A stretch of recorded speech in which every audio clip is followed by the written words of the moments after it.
conductive wire, and you were so electric. I had no say when you came so near and just passed right through me. Before we dive into today's episode, I wanted to let you know that you can follow Welcome to Geekdom on Instagram at Welcome to Geekdom and on Twitter at GeekdomPod. There are links to those in the show notes. You can also support the show on Patreon, where I will be releasing bonus content for this podcast and my other podcast, Chat Cemetery. You can rate and review the show on Apple Podcasts or on Podchaser. There are links to all of those things in the show notes, so be sure to do that. It is a huge help for the show, and I really appreciate it. Now, let's dive into today's episode. Hey everyone, Welcome to Geekdom is back. I'm your host, Deanna Chapman, and today I am joined by Dan Ozzi, and we are talking all about Sellout. Dan, how are you doing today? I'm doing great. We're talking about the biggest book in the world, Sellout. Yes. Let's do it. Sold millions of copies. Yeah, pretty much. Many people, I assume, are tuning into the podcast because they saw Oprah interviewing me and she was crying, and I agree that it's an emotional experience to read. And so, yeah, I'm just glad to be just back to podcast now. Yeah, thank you for doing my little tiny show after talking to Oprah. Well, your future Oprah, That money would be nice. I would not complain about that. Mm-hmm. But to dive in, I was doing some homework before this, and I know that promotion is not the most fun aspect necessarily of the book process. So for you, writing it, is there a specific aspect of writing the book that you find to be the most fun? Is it the actual writing, the interviewing of other people for it, or the research process? What is it for you? I actually like a lot of parts of the processes in different ways. It is really hard to, I feel like when I think back on the experience, like years from now, I doubt that I will remember all of the memories of just like sitting up at night typing on my laptop. Probably what I will remember the most is like the times that I got to sit face to face with people from Jawbreaker and At the Drive-In and all these bands that I loved for so long, and just like have these really good personal one-on-one conversations with them. And so yeah, I feel like, I don't know if that's the part that I am best at or that I like the best, but I feel like that's definitely what I'll remember from it, like sitting across the table from somebody. A lot of them I met for the first time for this book, like Against Me, I've known for years, but like Jawbreaker, never met him. I've been listening to him since I was 17. That experience was kind of hard to beat. Yeah, so your book with Laura Jane Grace, Tranny, came out in 2016, right? Mm-hmm. Actually, it's so funny because it's coming up. I think it came out November 8th, which is Laura's birthday, like around Laura's birthday. Mm-hmm. And so that's coming up on 5 years ago now, next week, or when this airs. It might be the day it airs. I don't know. It might be. Happy 5-year anniversary to Laura's memoir.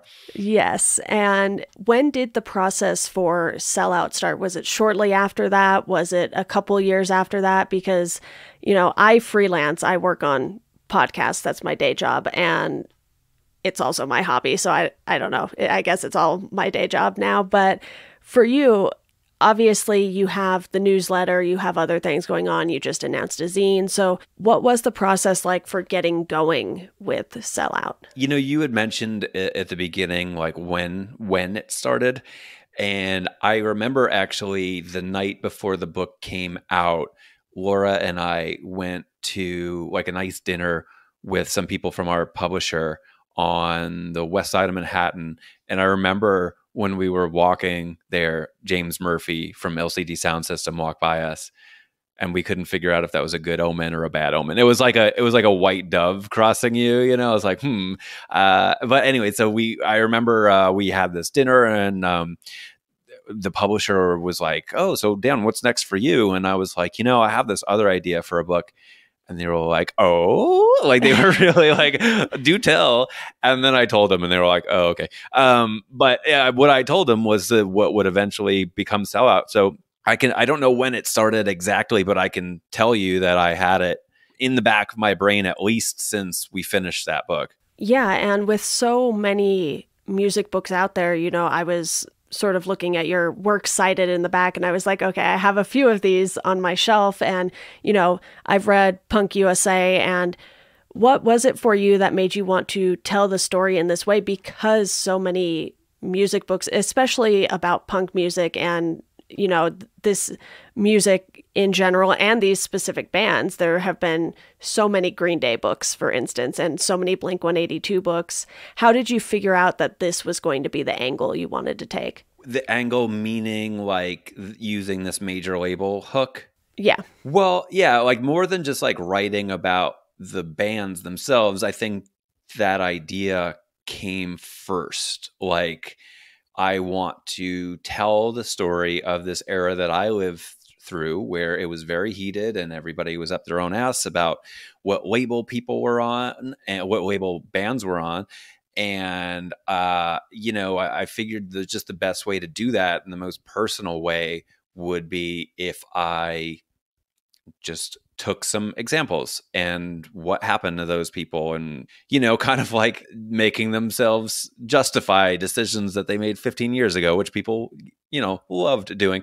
But yeah, so that just seemed like it made the most sense. Like, instead of just writing this boring history of like, this happened and then this happened and then this happened and this happened, like, to me, it was just like, let me tell 11 stories. And I hope when you come out of it, you understand like what this era was like for bands in this vein.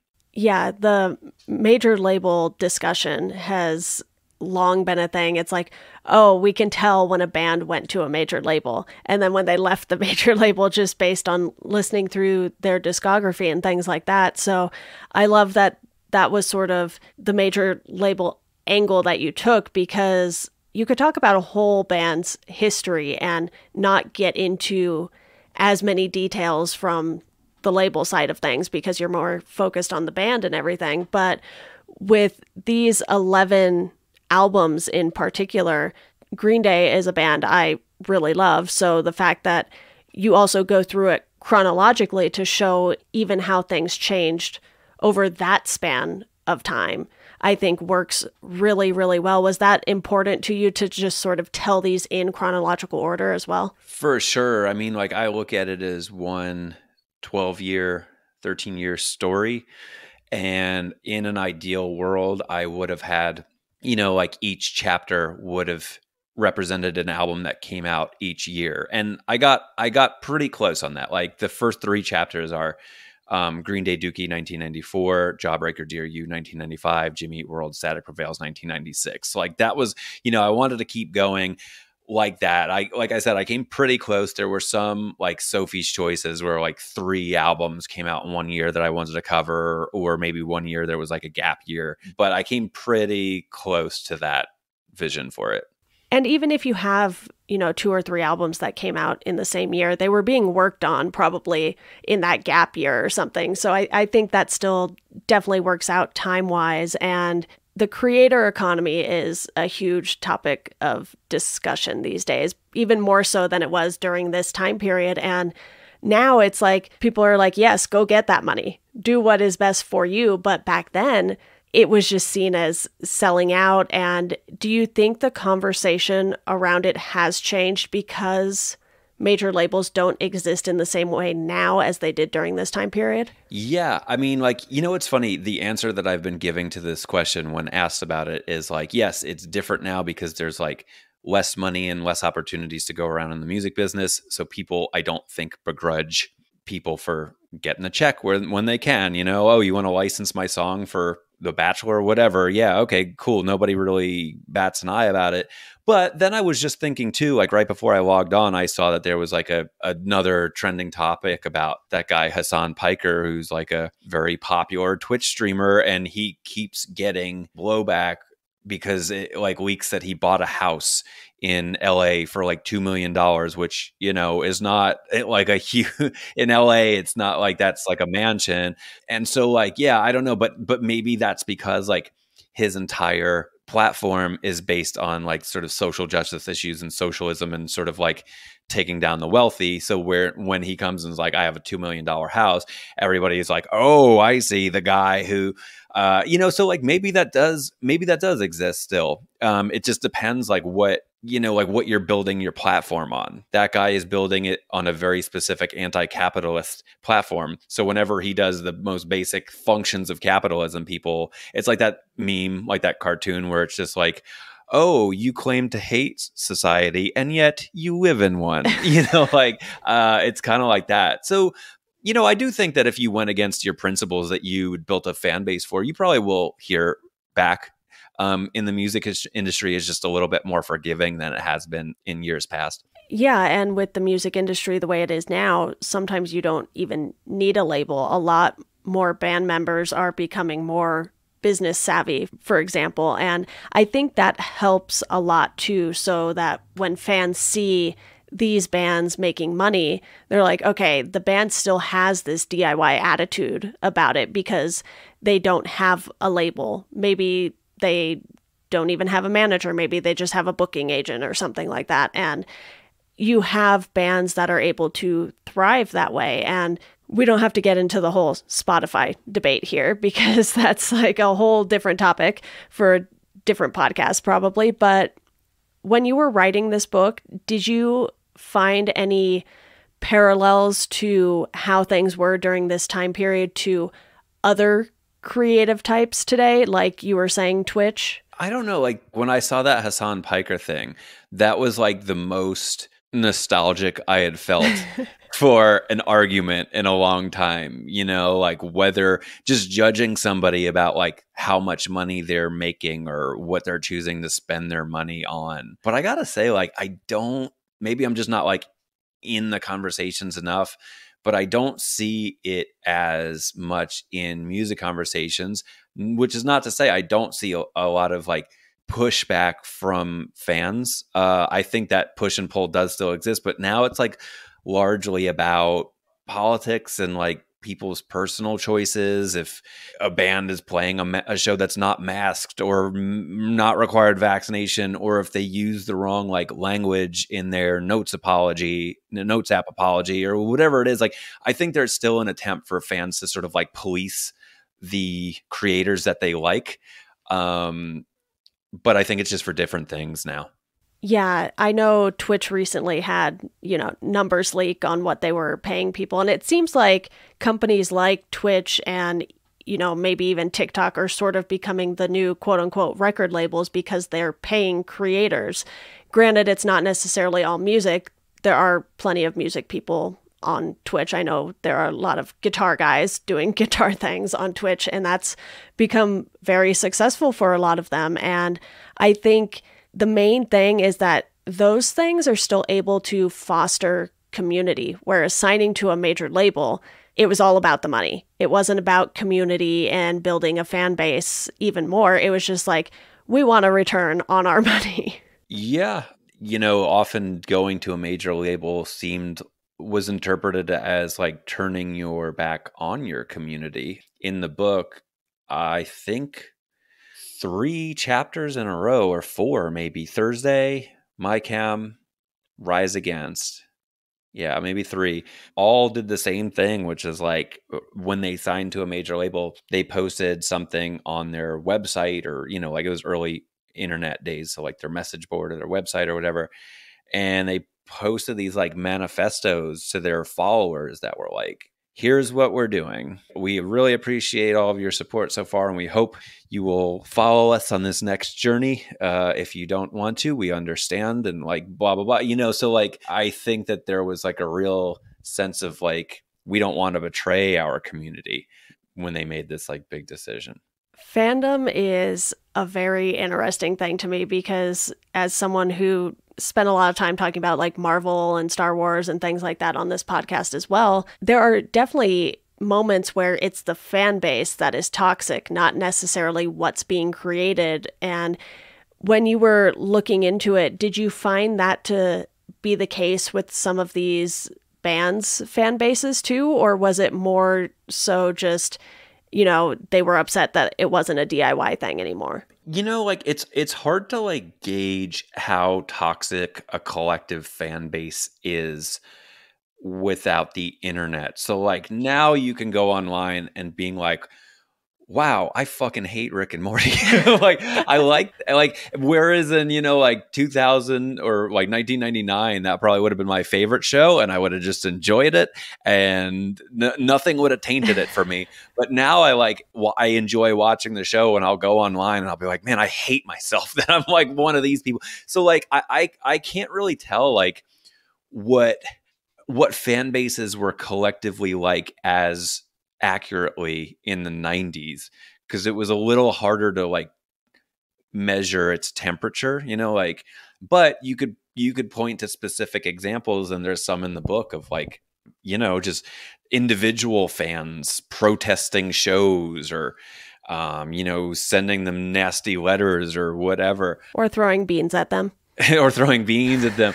It would be curious to know like what Green Day's explosion would be like today. Because like, yeah, at the time there were some really angry fans who were like, I'm done with this band, I'm turning my back on them. But they were growing so quickly that their fan base was like escalating and those voices kind of got washed away. But had online existed, would the tide have turned harder against them? Because I don't know, like it's really hard to say. They just kind of had to deal with like angry fanzine writers at that time. That's fair. And I imagine some of these bands on this list probably still even today wouldn't really engage in social media. Obviously, Green Day and Blink and Jimmy Eat World, they're all on social media. My Chem, they're all on there now. But if you take a look at, maybe at the drive-in or something, they might be still a little wary of the whole online thing. And, I had interned at Fearless. I want to say it was like at least 8 years ago now or something. It was a while ago, but they still had like a bunch of at the drive-in stuff from when they were on the label. And it's just one of those things where they had such a different roster by the time I was there. They had like Motionless in White, Pierce the Veil, and all of these other bands that at times it almost feels like some of these bands could still fly under the radar today as far as like social media presence. There are some people, as I found when I was trying to like contact people, that are pretty offline. What I think is an interesting one is like the Donnas. Like they were interesting in that like they're not a band anymore really, and so like their social media, like they don't really have a reason to have a social media presence. Yeah. So they don't. It's just interesting to think about like how these bands would be today, like you were saying. And obviously we do have some examples of the bands who are still putting out music, but for some of the bands who have maybe, like you said, like the Donnas, who aren't bands anymore, for them it's like, we don't need to be on social media, which is probably nice, to be honest.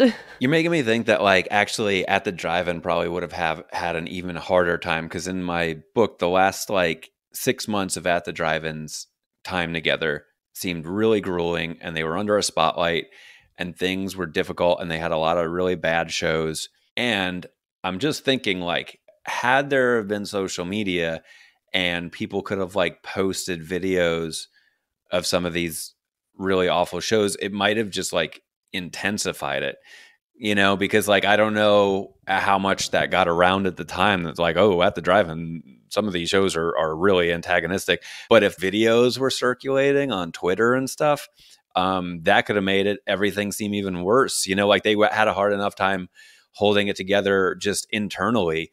But like if the world knew about it, like that what might have just made everything so much more difficult for them. Yeah, and it's funny because some of the later albums that you talk about, like starting with At the Drive-In, 2000 wasn't that long ago, but still it was like 21 years ago now.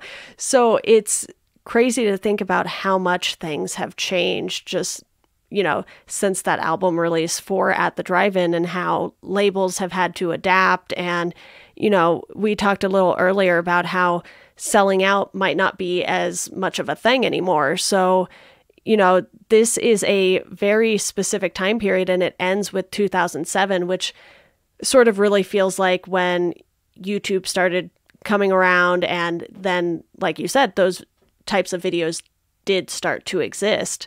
So it's like you captured sort of the perfect time period there between 94 and 2007, where we were kind of in this in-between phase because technology was advancing, but it wasn't remotely where it is today.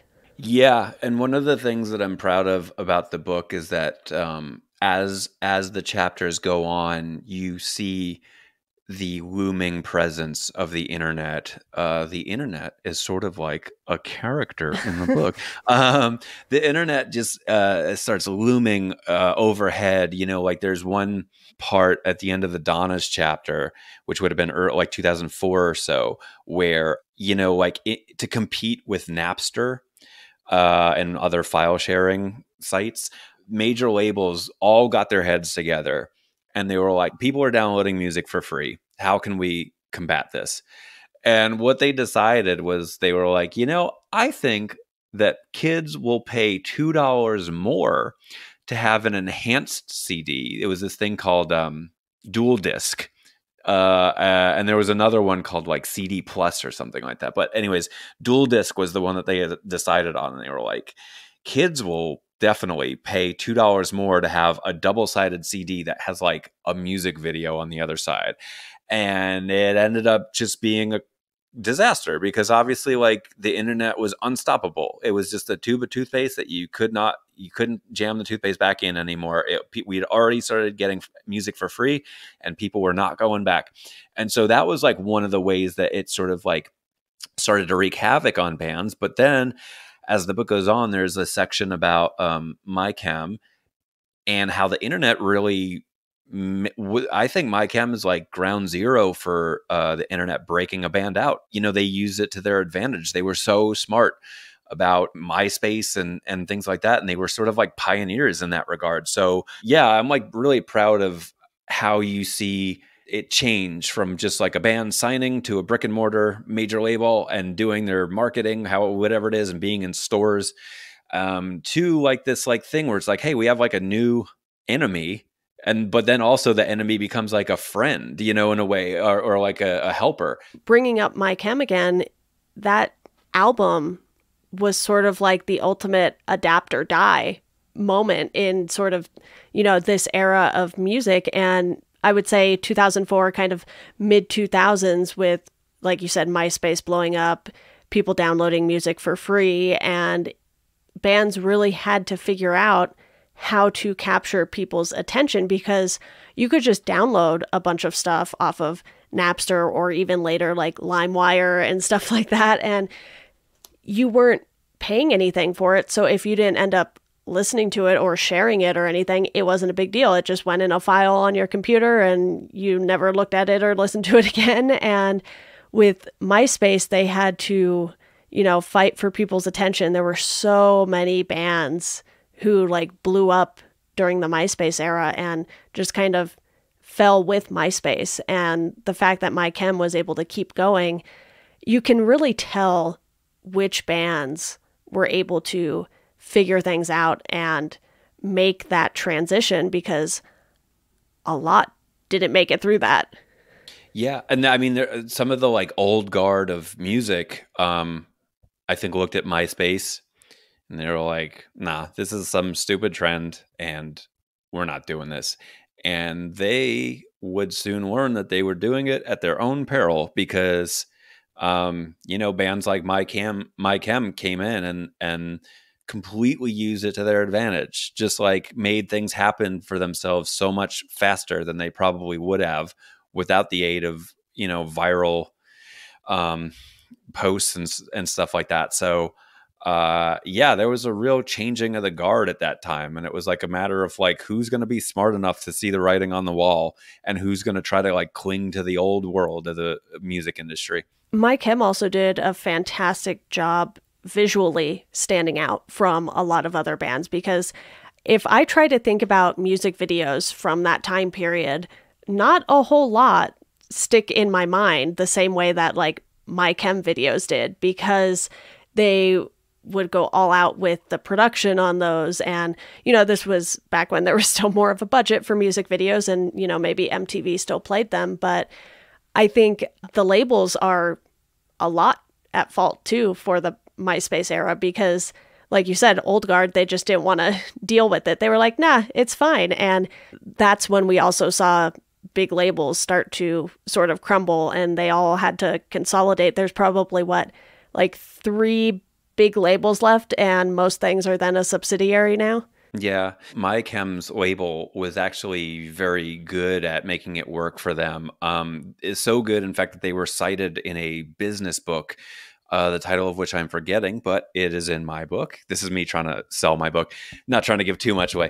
But yeah, they were mentioned in a book about marketing, like business marketing, and they were talking about how MyChem was one of the first bands who, like traditionally, like labels would pick the singles and they'd put them out into the world and they'd be like, hey kids, this is what you're going to like this week, like this single by whoever. But MyChem did something different in that like they would kind of like scatter their tracks about online. Like the label, would give it to like Pure Volume or Absolute Punk or whatever it was. And they would just watch the numbers and see like which songs are resonating. And then it was like, Helena is popping off. That's going to be the next single. So instead of like being the gatekeepers and determining like, we're going to tell what kids what they like, it was the opposite. It was like, we're gauging what kids like, and then those will determine the singles. So, their label was actually like pretty smart because I'm sure at that time, if you were like, hey, we're going to we want to put our album online for free, or like our songs online for free, like that was still the time where a label would have been like, what? So it did seem like their label was like willing to help them use the internet. And, that kind of just goes back to the whole adapt or die thing. They were willing to try something and they had the perfect band to try it with, honestly. That might not have worked for, just a random radio rock band or something like that, even though MyChem was on the radio. But I think you know what I mean by a radio rock band because they captured the zeitgeist, Yeah. The world was just like ready for a new kind of music and they were ready for like a new kind of way of listening to it. And MyChem was just like, here we are, right place, right time, Yeah. And I love that the book shows that progress too, as you go through it, because 94 and 2007, still very, very different time periods, because 94, you don't have any of that stuff going on. And, from what I've read so far, it's like, okay, Gilman put a ban on major label bands playing the venue. And that was sort of one of the bigger ways they sort of not necessarily revolted against Green Day in particular going to a major label, but that was just their way of keeping things the status quo. Yeah. I mean, some people don't want success. Like not all art is meant, like not everybody creates art to be like a commercial success. Yeah. Some people make art because they enjoy it or they like being at the level that they are and do not want growth. And that's not, a knock on anybody. That's how different people interpret what they want. Green Day just thought that they could do better. That's all. And both are totally fine. Some of us just want to make things and pay rent.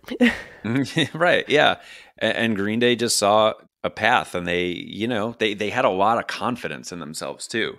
Just like, no, we can do this, which was really impressive at the time because like there weren't a lot of like people before them where it had worked out. So I don't know like where they got their confidence from, but they just felt like we're growing and we could grow even bigger than this. And I doubt that they ever dreamed that like they would get as big as they became, but they just like seemed to know, like everybody I talked to was just like, they just like knew.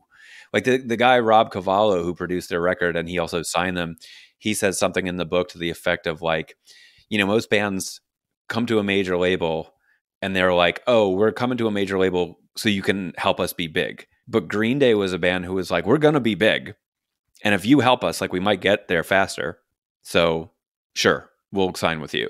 Like just that confidence is so envious. I love it. Yeah. And I'm sure a lot of just casual fans probably never realized that they were just sort of built different than some of the other bands in that sense. Because like we were talking about earlier, some bands are just becoming more and more business savvy. And you could see that in some of these bands back then too. And that is why they became so successful, because they had this, not necessarily an understanding of the business, but an understanding of themselves. For sure. And their audience too. And I think you can just like sort of feel when something is growing. You can just feel it when it's your life and you're just like monitoring it all day. Not to be so like arrogant, but sometimes I feel it with this book, which is, as we're talking about, to be published. And I'm like, this feels growing. Like maybe there is something, like you can just sort of like feel when the gears of life want to shift. And Green Day was really smart because like pre-internet, they were playing B markets, they were playing like Allentown, Pennsylvania or whatever it was. And like, just building up audiences, and they would go there a second time and there would be twice as many people. And then they'd go back a third time and there'd be even more people. So they just definitely like laid the groundwork so that when they went to a major label, all the stars were aligned. All they had to do was just like knock that first domino over. Yeah. You can definitely tell when bands just have that ambition too. And you hear about it when bands don't as well. So you kind of get both ends of things a lot of the time. And, Dan, for you, what made you realize that this idea that you had was going to be an entire book? Because you easily could have, separated these things out and posted them one by one or something through your newsletter or something like that. Because, one thing I've noticed is how big Substack is betting on creators lately. I follow a lot of comic book news, so I've seen them signing deals with comic book creators and things like that. So for you, when do you know that an idea is going to be something for the newsletter, something for a zine, or something as ambitious as this and a full-length book? I don't know. Some ideas feel very big and you want to like give them the time and space that they deserve. And some things just seem sort of like silly one-offs. And I don't know. I guess like there are some things that I just only have a small amount of like patience for, I guess, and like maybe that's just that's something worth occupying one day. But this book was like, you know what? I think I have 2 years of thinking about this in me. So yeah. No, I totally get that, because my other podcast is a Stephen King podcast, and I went through all of his works, most of his works chronologically, including the adaptations and everything. So I knew that was a thing that was going to take, a set time period, which was about 3.5 years by the time I'm caught up with everything. And, this podcast, even though this is episode 256, I think of it as more bite-sized chunks because I'm talking to different people about different things every episode. It's not all necessarily the same. And I think sometimes that's how books happen. It's like every once in a while you have ideas that you want to spend a few hours on a day on, like you said, and then other times you have like this big ambitious thing that you want to get done. And I think, it's important for a lot of creators to understand themselves, whether it's you as a writer, bands, and understand what you want to get out of this idea you have. Is a band just going to release a single? Are they going to release an EP? Do they really need a full album? Or do they really only have, a few ideas that they could just put out as singles? Yeah. I mean, I took a very go big or go home on this approach on this book. So we'll see if it pays off.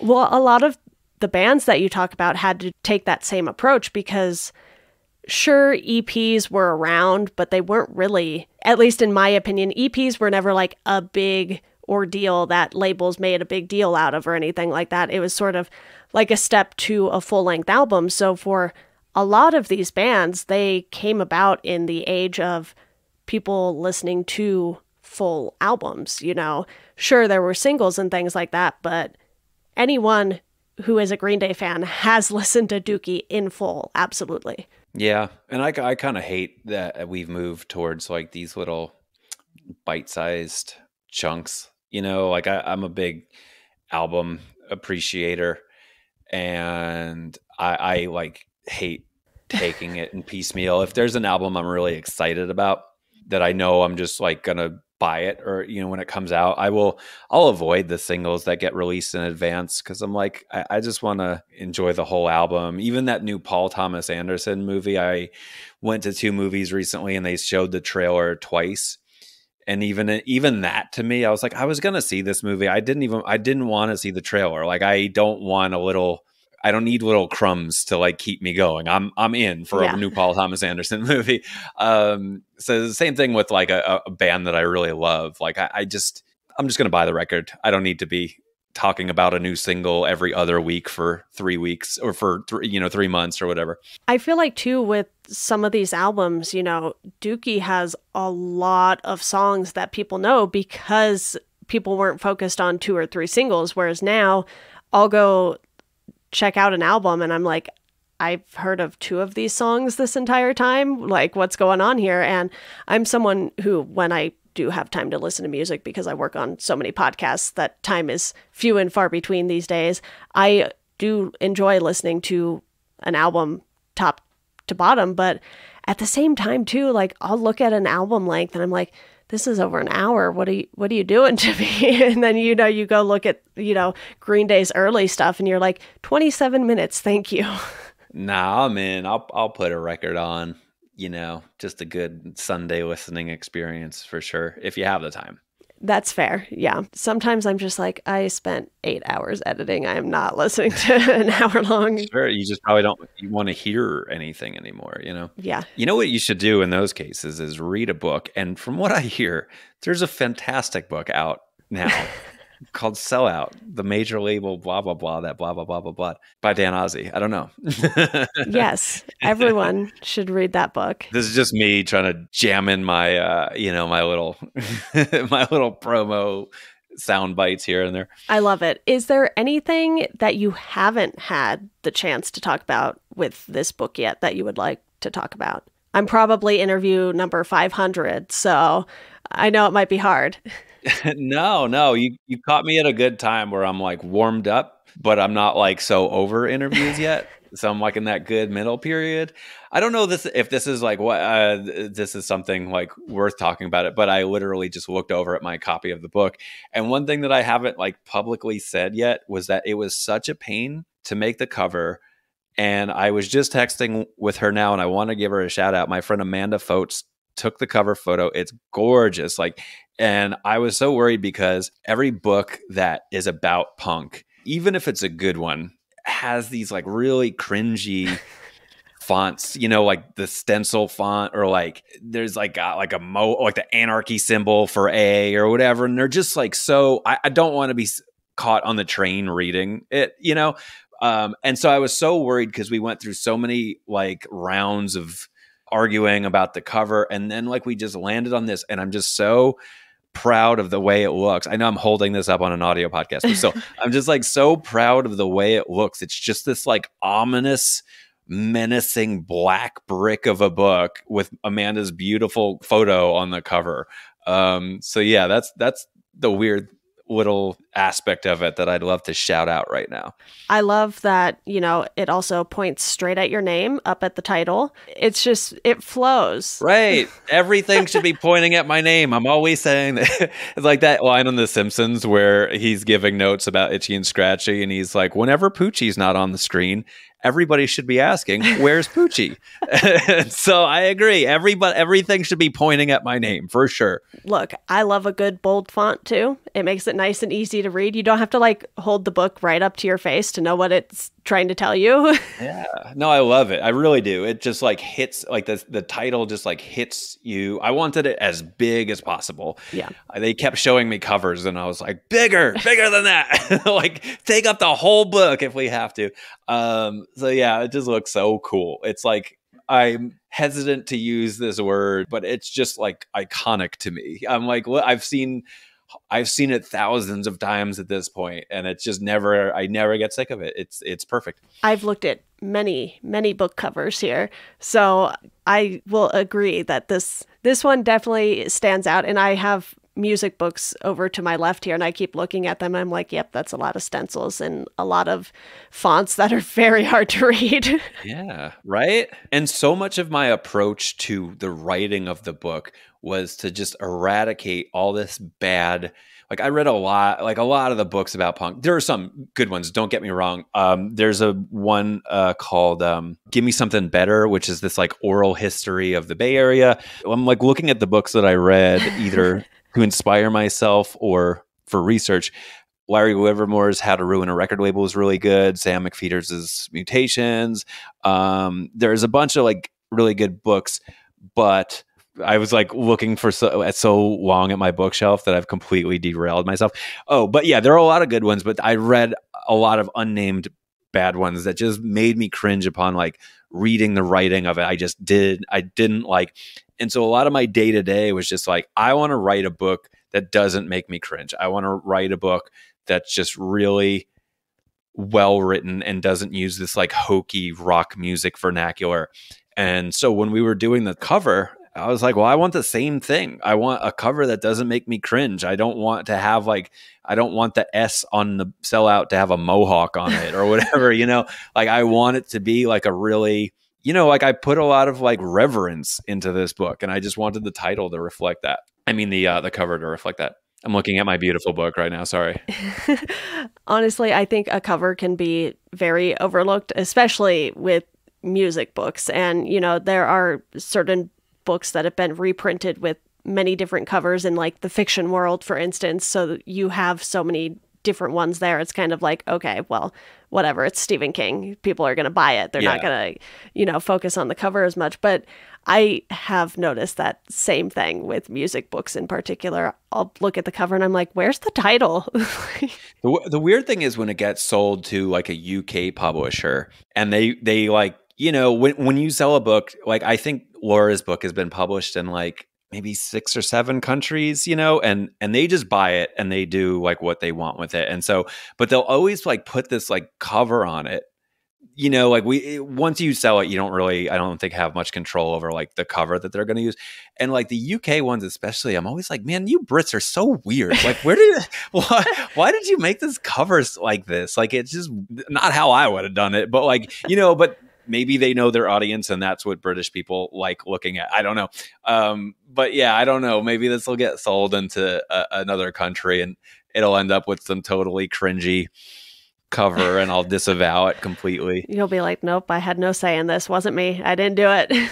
Yeah, they'll use the like Warp Tour 99 font on it and I'll just be like, oh. Exactly. Well, Dan, congratulations on this book release. It is definitely a feat anytime any book gets released, in my opinion. Thank you. And you were saying before we started, this is like the greatest book you've ever read? Like the number one best book? Number that one. you've ever read? We'll pretend That's I don't so nice host a of Stephen you. King podcast and don't read his books. Yeah, no, you said I made Stephen King look like an illiterate monkey? I think before we started. That's so nice of you. Again, like it's flattering. I'll put it on the back cover of the paperback edition. Better than Stephen King. You can quote me on that. Great, I will.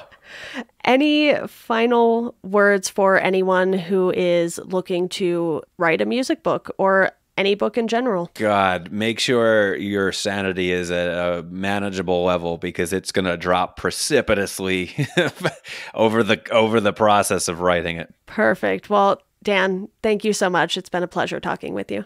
Thank you.